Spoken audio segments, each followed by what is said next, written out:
हे दोस्तों, मैं हूं आपका अपना मनोज पाटीदार और आप देख रहे हैं कॉमर्स कथा। कॉमर्स कथा में मैं आप लोगों के लिए कॉमर्स के बेसिक कॉन्सेप्ट्स को सिंपल लैंग्वेज में समझाने की कोशिश करता हूं। अभी तक आपने कॉमर्स कथा में देखा, हम एनालिसिस ऑफ फाइनेंशियल स्टेटमेंट्स पढ़ रहे हैं, उसमें आपने अकाउंटिंग रेशियोज देखे। अब अकाउंटिंग रेशियो के बाद हम अगला टॉपिक आज स्टार्ट करने जा रहे हैं, जो कि है आपका कैश फ्लो स्टेटमेंट, है ना। आपको कैश फ्लो स्टेटमेंट तक आने तक आप लोगों ने अभी तक जो जो चीज़ें स्टडी करी, उसमें हमने सबसे पहले जो देखा था वो देखा था एक इनकम स्टेटमेंट का प्रोफार्मा, फिर बैलेंस शीट का प्रोफार्मा, देन इनकम स्टेटमेंट और बैलेंस शीट के बाद में हमने रेशियो एनालिसिस देखे, चारों 4 टाइप्स के रेशियो देखे उसमें। और अब हम स्टार्ट करने जा रहे हैं कैश फ्लो स्टेटमेंट। चलिए दोस्तों स्टार्ट करते हैं। Cash flow statement shows inflow and outflow funds, कि हम कहाँ कहाँ से पैसा लेके आए, चाहे वो ऑपरेटिंग एक्टिविटी से हो, चाहे इन्वेस्टिंग एक्टिविटी से हो, चाहे फाइनेंसिंग एक्टिविटी से हो, कितना पैसा हमारे पास आया। ठीक इसी प्रकार से हमने ऑपरेटिंग एक्टिविटी, इन्वेस्टिंग एक्टिविटी या फाइनेंसिंग एक्टिविटी में कितना कैश यूज किया या कितना कैश हमारे पास से वापस गया। तो कैश की कितना कैश आया इनफ्लो और कितना कैश गया आउटफ्लो, इन दोनों की जानकारी के लिए हम बनाते हैं कैश फ्लो स्टेटमेंट। इसमें टोटल जो एक्टिविटीज आती है वो 3 एक्टिविटीज आती है, operating activities, investing activities, financing activities, है ना। अब ये जो तीनों एक्टिविटी हम एक तरह से कैश फ्लो का ना बोलते हैं, ये बोलूं कि पूरे बिजनेस को हम जो है डिवाइड कर सकते हैं टोटल 3 एक्टिविटीज में। कि यदि हम कहीं से फंड रेस करते हैं, मैं रिवर्स चल रहा हूं, अगर हम कहीं से फंड रेस करते हैं तो जहां से हम फंड रेस करते हैं, चाहे आप बोरो करते हैं फंड को या फिर आपने शेयर्स इश्यू करे हैं, तो जहां से आप फंड रेस करते हैं वो फाइनेंसिंग एक्टिविटी होती है। जो आपने फंड रेस किया है उस फंड को हम 2 तरीके से यूज कर सकते हैं। एक, हम नॉन करंट असेट्स में इस अमाउंट को इंगेज कर सकते हैं। नॉन करंट असेट्स आप लोग बहुत अच्छे से जानते हैं कि नॉन करंट असेट्स का मतलब होता है ऐसी असेट्स जिसको हम वापस कैश में कन्वर्ट, नियर फ्यूचर कैश में कन्वर्ट नहीं कर सकते। अब जब नियर फ्यूचर कैश में कन्वर्ट अगर आप ऐसी असेट्स को नहीं कर सकते, इसका मतलब लॉन्ग टर्म के लिए आपका अमाउंट क्या हो गया है, आपका फिक्स हो जाता है, फ्रीज हो जाता है। तो ऐसा जो नॉन करंट असेट्स में जो अमाउंट आपने इंगेज किया है वो एक्टिविटी जो कहलाती है वो कहलाती है इन्वेस्टिंग एक्टिविटी। मतलब इन्वेस्टिंग एक्टिविटी सीधा सीधा किसको बिलोंग दूसरा करती है, नॉन करंट असेट्स को। फिर दूसरा आपको रिक्वायरमेंट होती है डे टू डे ऑपरेशन के लिए फंड की आवश्यकता होती है। तो इस डे टू डे ऑपरेशन के लिए जो फंड आप यूज करते हैं उसको बोलते हैं ऑपरेटिंग एक्टिविटी। मतलब नॉर्मल जो बिजनेस का साइकिल आप रन करते हैं कि जैसे आपने मटेरियल परचेस किया, उसको मैन्युफैक्चर किया, तो लेबर्स को पेमेंट किया, अदर ओवरहेड्स का पेमेंट किया, तो इसके लिए आपको डे टू डे ऑपरेशन के लिए आपको फंड की आवश्यकता होती है, जिसे हम वर्किंग कैपिटल भी बोल सकते हैं। तो इस फंड में इस ऑपरेशन, ये जो आपका ऑपरेशन है, मतलब रॉ मटेरियल को आप फिनिश गुड्स में कन्वर्ट करके उसको सेल आउट करने तक की पूरी जो प्रोसेस होती है उसको ऑपरेटिंग साइकिल बोलते हैं। इस पूरे ऑपरेशन में जो अमाउंट इंगेज होता है उसको बोलते हैं फ्लो फ्रॉम ऑपरेटिंग एक्टिविटी। चलिए अब आगे बढ़ते हैं। अब आपके सामने जो पूरा कैश फ्लो स्टेटमेंट का प्रोफार्मा आपके स्क्रीन पर आपको दिख रहा है, पूरा कंप्लीट प्रोफार्मा है। इसमें बोल्ड मैंने एक हेडिंग दी हुई ए, बोल्ड लेटर में लिखा हुआ है cash flow from operating activity. फिर वापस थोड़ा सा नीचे आएंगे लगभग हाफ पेज के बाद में, तो वहां पर आपको बी दिखेगा cash flow from investing activity, bold letters में लिखा हुआ है। और अगेन बोल्ड लेटर में हेडिंग आएगी सी करके, जो आपका है cash flow from financing activity. इस तरीके से पूरा कैश फ्लो के हम प्रोफार्मे को बनाते हैं। और हर किसी एक्टिविटी का जो फाइनल बैलेंस आता है कि हमने कितना कैश उससे जनरेट किया या कितना कैश हमने उस पर्टिकुलर एक्टिविटी में यूज किया है, तो उसको हम इंडिविजुअली सेकंड वाले कॉलम में आप देखेंगे तो 2 कॉलम बने हुए अमाउंट के। तो सेकंड वाला जो कॉलम है, सेकंड वाले कॉलम में फाइनल अमाउंट को हम ट्रांसफर करते हैं। जैसे फर्स्ट है आपकी ऑपरेटिंग एक्टिविटी, तो ऑपरेटिंग एक्टिविटी का फाइनल बैलेंस जो भी आपने, उसमें ये कोई प्रॉफिट लॉस को शो नहीं करता। यहाँ पर क्लियर ये बात माइंड में क्लियर रखना है कि यहाँ कोई प्रॉफिट लॉस की है इसकी बात नहीं होती, बिल्कुल भी पर्टिकुलर कि हम यहाँ केवल कैश की बात कर रहे हैं कि कितना कैश हमने यूज किया या कितना कैश हमारे पास वापस आ रहा है। तो यहाँ पर देखेंगे आप, तो ऑपरेटिंग एक्टिविटी का फर्स्ट एक अमाउंट, फाइनल अमाउंट बाहर है। फिर उसके बाद जहां इन्वेस्टिंग एक्टिविटी स्टार्ट होती है उससे जस्ट पहले फिर इन्वेस्टिंग एक्टिविटी का एक अमाउंट बाहर है, और उसके बाद एक फाइनेंसिंग एक्टिविटी का, और इन तीनों अमाउंट की फिर टोटल लगाई हुई है। और उस टोटल के सामने आपको हेडिंग दिख रही होगी नेट इंक्रीज और decrease in cash and cash equivalent, कि पूरे इस पर्टिकुलर जैसे नॉर्मली साल भर के लिए बनता है, तो पूरे पर्टिकुलर जिस ईयर के लिए हमने ये कैश फ्लो स्टेटमेंट बनाया, उस पूरे साल भर में हमको कितना कैश इंक्रीज हुआ हमारे पास या कितना कैश हमारे पास से डिक्रीज हुआ, इसको शो करता है कैश फ्लो स्टेटमेंट। मतलब दोस्तों अभी तक आप लोगों को जो क्लियर हुआ है अभी तक माइंड में, वो ये क्लियर हुआ है कि कैश फ्लो स्टेटमेंट होता क्या है। सबसे पहली बात, उसे मोटे तौर पर अगर बनाया जाए तो उसमें कितने कौन कौन सी एक्टिविटी आती हैं। अब इसमें इसको बनाया कैसे, प्रिपेयर कैसे किया जाता है, आइटम्स कहाँ से लिए जाते हैं, इसमें अमाउंट लिखना कैसे, ये सब चीजें अभी आपके माइंड में है भी नहीं और इसके लिए आपको सोचना भी नहीं है।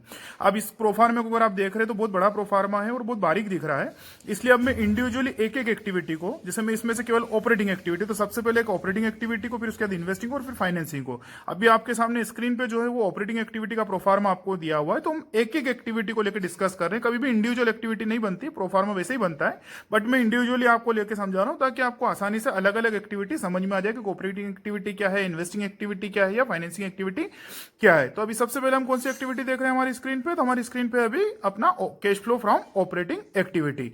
या सबसे पहला आइटम जो आपको चाहिए होता है cash flow from operating activity में, वो है आपका net profit as per statement of profit and loss.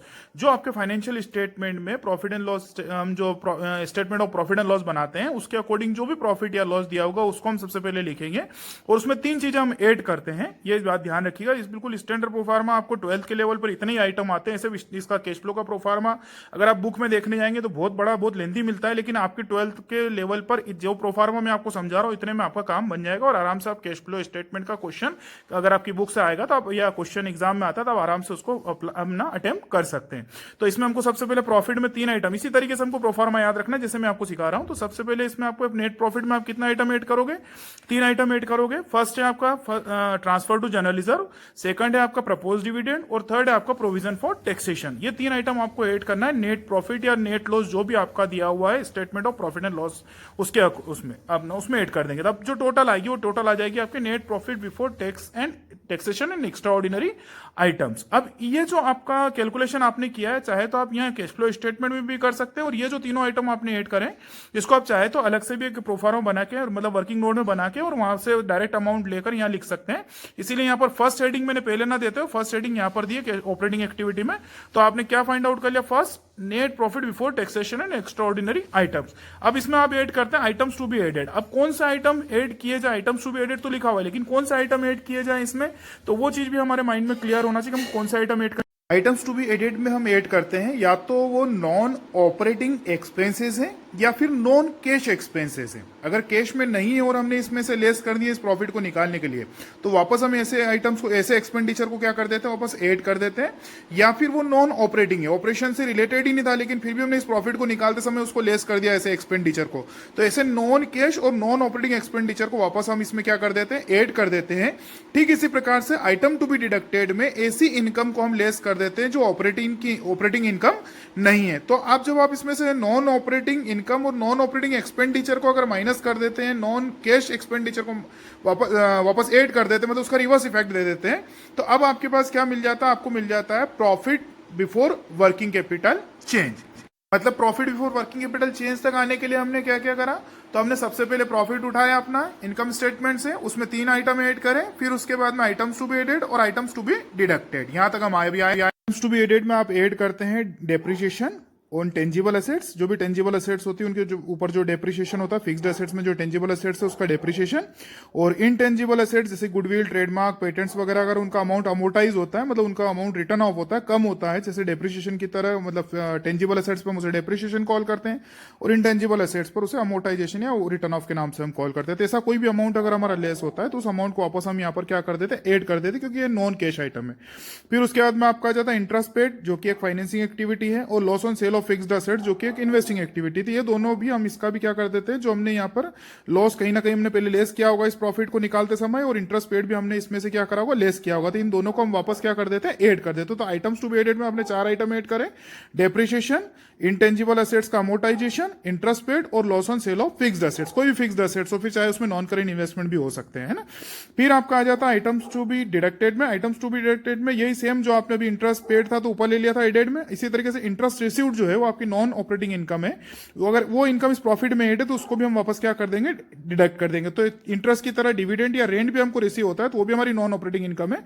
ये आइटम्स टू बी डिडक्टेड में हम डिडक्ट करते हैं profit on sale of fixed assets. Fixed assets फिर वही बोल रहा हूँ वापस कि अपना इन्वेस्टिंग एक्टिविटी है, तो ये अगर मान लो इस पे लॉस होता है तो आपका आइटम्स टू बी एडेड में ऐड कर देंगे, और अगर प्रॉफिट होता है तो आइटम्स टू बी डिडक्टेड में लेस कर देंगे, क्योंकि लॉस हो रहा है तो उस प्रॉफिट में से पहले से लेस होगा, इसलिए वापस ऐड कर देते हैं और उसका इफेक्ट खत्म कर देते हैं। और अगर प्रॉफिट है तो वो प्रॉफिट में पहले से जो नेट प्रॉफिट है उसमें ऑलरेडी इंक्लूड होगा तो उसको माइनस करके हम उसका इफेक्ट खत्म कर देते हैं। इस तरीके से loss on sale of fixed assets item to be added में आएगा, और profit and sale of fixed assets किस में आ जाएगा, आइटम्स टू बी डिडक्टेड में आ जाएगा। और अब हम पहुंच गए कहां पर, अब हम आ गए profit before working capital change पर। अब हमको यहां पर क्या करना है, तो यहां पर हमको देखना है कि वर्किंग कैपिटल इंक्रीज हो रही है डिक्रीज हो रही है। अगर इंक्रीज होगी तो हमारा पैसा और भी हमारे पास से जा रहा है, हम कैश यूज कर रहे हैं उसमें ऑपरेटिंग एक्टिविटी में। और अगर मान लो कि वर्किंग कैपिटल अगर डिक्रीज होती है तो हमारा पैसा वापस क्या हो रहा है, बाहर आ रहा है। तो हमको यहाँ पर वर्किंग कैपिटल का अलग से कैलकुलेशन करने की जरूरत नहीं, हम डायरेक्ट वर्किंग कैपिटल कैसे कैलकुलेट करते हैं सबको पता है। करंट असेट्स और करंट लायबिलिटी से हम, current assets minus current liability से हम वर्किंग कैपिटल कैलकुलेट करते हैं। तो उसका डायरेक्ट इफेक्ट हम किससे देख लेते हैं, करंट असेट्स और current liability. Decrease in current assets and increase in current liability, इन दोनों से हमारी वर्किंग कैपिटल क्या होती है, डिक्रीज होती है। मतलब हमें कम वर्किंग कैपिटल की आवश्यकता होती है, और कम वर्किंग कैपिटल की आवश्यकता होती है मतलब आपके पास क्या हो रहा है, कैश इनफ्लो, आपके पास कैश आ रहा है। इसलिए हम इसको क्या कर रहे हैं, फिफ्थ जो आप देखेंगे हेडिंग देखेंगे, फिफ्थ जो हेडिंग दी हुई है उस फिफ्थ हेडिंग में आप देखेंगे कि हमारा कैश हम क्या कर रहे हैं, उसे ऐड कर रहे हैं, क्योंकि हमारे कैश वापस हमारे पास आ रहा है, वर्किंग कैपिटल डिक्रीज हो रही है और कैश हमारे पास आ रहा है। ठीक इसी प्रकार से जो आपकी अगर करंट असेट्स इंक्रीज हो जाएगी और अगर करंट लायबिलिटी क्या हो जाएगी, डिक्रीज हो जाएगी, तो इन दोनों ही कंडीशन से इनका दोनों का एंड रिजल्ट आता है कि आपकी वर्किंग कैपिटल क्या हो जाती है, बढ़ जाती है। और वर्किंग कैपिटल अगर इंक्रीज होगी तो आपके पास से पैसा क्या होगा, जाएगा, आपको और ज्यादा पैसा लगाना पड़ेगा वर्किंग कैपिटल बिजनेस के ऑपरेटिंग साइकिल में, और पैसा आपको इंगेज करना पड़ेगा। तो इसलिए हम इसको यहां से क्या कर रहे हैं, लेस करें, क्योंकि हमारे पास से फंड क्या हो रहा है, यूज हो रहा है। तो आपका डिक्रीज इन करेंट असेट्स और increase in current liability add हो जाएगा, और इंक्रीज इन करेंट असेट्स और डिक्रीज इन करेंट लायबिलिटी क्या हो जाएगा, लेस हो जाएगा।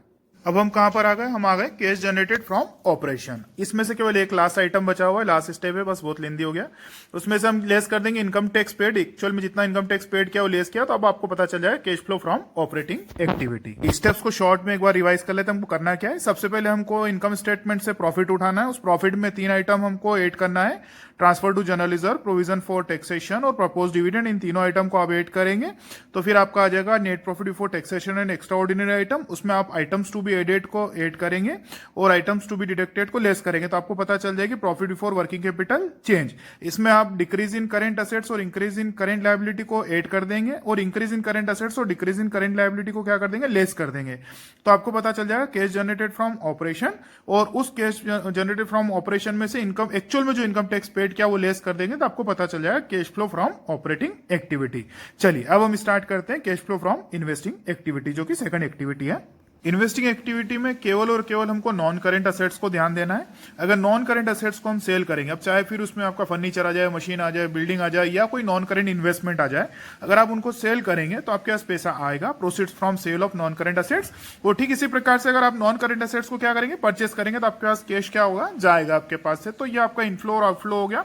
Cell from non current assets आपका इनफ्लो, और purchase of non current assets आपका क्या हो गया, आउटफ्लो। तो और इसमें एक और चीज का छोटा सा ध्यान रखना है कि हम चूंकि ये हमारी नॉन करंट इन्वेस्टमेंट हम परचेस करते हैं, तो नॉन करंट इन्वेस्टमेंट पर हमको हो सकता है इंटरेस्ट या आपका डिविडेंड आपको मिल जाए। तो जो इंटरेस्ट रिसीव्ड या डिविडेंड रिसीव्ड है वो आपकी कौन सी एक्टिविटी में आएगा, इन्वेस्टिंग एक्टिविटी में आएगा, क्योंकि आपने जो इन्वेस्टमेंट किया है, नॉन करंट इन्वेस्टमेंट जो किया है वो उसके थ्रू आपकी इनकम हो रही है। इसलिए वो कौन सी इनकम में आ जाएगा, वो किस एक्टिविटी में आ जाएगा, ना इन्वेस्टिंग एक्टिविटी में आ जाएगा, और आप उसे क्या कर देंगे, यहाँ पर ऐड कर देंगे, क्योंकि उसके थ्रू आपके पास क्या हो रहा है, कैश इनफ्लो हो रहा है। तो अब ये हो गई आपकी कौन सी एक्टिविटी, इन्वेस्टिंग एक्टिविटी। चलिए अब लास्ट अपनी बची फाइनेंसिंग एक्टिविटी। फाइनेंसिंग एक्टिविटी को समझते हैं। इन्वेस्टिंग एक्टिविटी की तरह ही फाइनेंसिंग एक्टिविटी में हमको केवल और केवल ध्यान देना है कि हमने कहां से फंड रेस किया, लॉन्ग टर्म के लिए कहां से फंड रेस किया। नॉर्मली हम लॉन्ग टर्म के लिए फंड रेस करते हैं शेयर्स इशू करके, डिवेंचर्स इशू करके। शेयर्स चाहे प्रेफरेंशियल हो, अपना इक्विटी हो, या हम डिवेंचर जो है हमने इशू करे हो, या फिर हमने क्या करा हो, बैंक से लोन ले लिया हो, कोई मोर्गेज लोन ले लिया हो, तो हमने कहीं से भी फंड लॉन्ग टर्म के लिए फंड रेस किया हो, तो वो किस एक्टिविटी को बिलोंग करता है, फाइनेंसिंग एक्टिविटी को बिलोंग करता है। तो issue of shares, issue of debentures, loan borrowed, ये सब क्या है, आपका सोर्स ऑफ फंड है जहां से आपका पैसा आएगा। और ठीक इसी प्रकार से repayment of loan, redemption of debentures, redemption of preferential shares, क्योंकि इक्विटी शेयर का नॉर्मली हम रिडम्पशन नहीं करते कंपनी के लाइफ टाइम में, तो ये ध्यान रखना है थोड़ा सा हमको। तो ये आपका क्या हो जाएगा, यूज ऑफ जो आपका कैश है, उस कैश को आप यूज करेंगे इसमें। तो आपकी सोर्स क्या हो गया, इशू, और इसी तरीके से आपका उसका यूज क्या होगा, उनका वापस रिडम्पशन या रीपेमेंट। इसमें एक छोटी सी बात, जैसे हमने इन्वेस्टिंग एक्टिविटी में ध्यान रखा, ठीक इसी प्रकार से एक छोटी सी बात यहां भी ध्यान रखना है कि जो फंड हमने बोरो किया है उस फंड पर हमको इंटरेस्ट क्या करना पड़ता है, पेड करना पड़ता है, या जो शेयर्स हमने इशू करे और उसके बदले में पैसा लिया है तो उसके ऊपर हमको क्या देना पड़ता है, आपको डिविडेंड पेड करना होता है। तो इंटरेस्ट और डिविडेंड पेड आपकी कौन सी एक्टिविटी, फाइनेंसिंग एक्टिविटी है, और वो यहां पर क्या हो जाएगा, डिडक्ट हो जाएगा, क्योंकि आपके पास से पैसा क्या हो रहा है, जा रहा है। इंटरेस्ट और डिविडेंड रिसीव्ड आपका इन्वेस्टिंग एक्टिविटी में आ जाएगा, और इंटरेस्ट और डिविडेंड पेड किस में आ जाएगा, फाइनेंसिंग एक्टिविटी में आ जाएगा। चलिए दोस्तों, ये तीनों एक्टिविटी अब आपकी कंप्लीट हो गई। आपके सबसे पहले आपने ऑपरेटिंग एक्टिविटी देखी, फिर आपने इन्वेस्टिंग एक्टिविटी देखी, फिर आपने फाइनेंसिंग एक्टिविटी देखी। अब ये फाइनेंस तीनों का जो टोटल आता है उसका हम जब टोटल लगाएंगे तो यहाँ पर नेट आपको सामने दिख रहा हूँ, नेट इंक्रीज और decrease in cash and cash equivalent की पूरे साल भर में हमारे पास कितना कैश इंक्रीज हो रहा है या डिक्रीज हो रहा है। एक्चुअली ये स्टेप यहाँ खत्म नहीं होती है, एक स्टेप और इसके बाद में है। ये जो जितना चेंज हो रहा है हम इसको वापस टैली करते हैं हमारे बैलेंस शीट में जो कैश और कैश इक्विवेलेंट का एक्चुअल बैलेंस दिया उसके साथ, तब जाके हमारे कैश फ्लो स्टेटमेंट क्या हो जाता है, कंप्लीट हो जाता है दोस्तों। चलिए दोस्तों, एक बार फिर से छोटा सा रिवीजन करवा देता हूं। कैश फ्लो स्टेटमेंट क्यों बनाया जाता है। कैश फ्लो स्टेटमेंट हम प्रिपेयर करते हैं कैश के इनफ्लो या आउटफ्लो को देखने के लिए, पूरे साल भर में कितना कैश आया और कितना गया उसके लिए। उसके लिए हम टोटल 3 एक्टिविटी में हम अपने बिजनेस की सारी एक्टिविटी को 3 पार्ट में डिवाइड कर देते हैं, ऑपरेटिंग, इन्वेस्टिंग और फाइनेंसिंग। जो आपकी ऑपरेटिंग एक्टिविटी है वो डे टू डे ऑपरेशन को बिलोंग करती है, इन्वेस्टिंग एक्टिविटी जो आती है वो नॉन करंट एसेट्स को बिलोंग करती है, और फाइनेंसिंग एक्टिविटी जो आती है आपका वो बिलोंग करती है आपका जो भी आपने जहां से फंड रेज किया उसको। ठीक है, चलिए दोस्तों, अब इसके थोड़ा सा जो आपका कैश फ्लो स्टेटमेंट एक लेंदी टॉपिक है आपके पूरे सिलेबस में, 12th क्लास के पूरे सिलेबस में एक लेंदी टॉपिक है।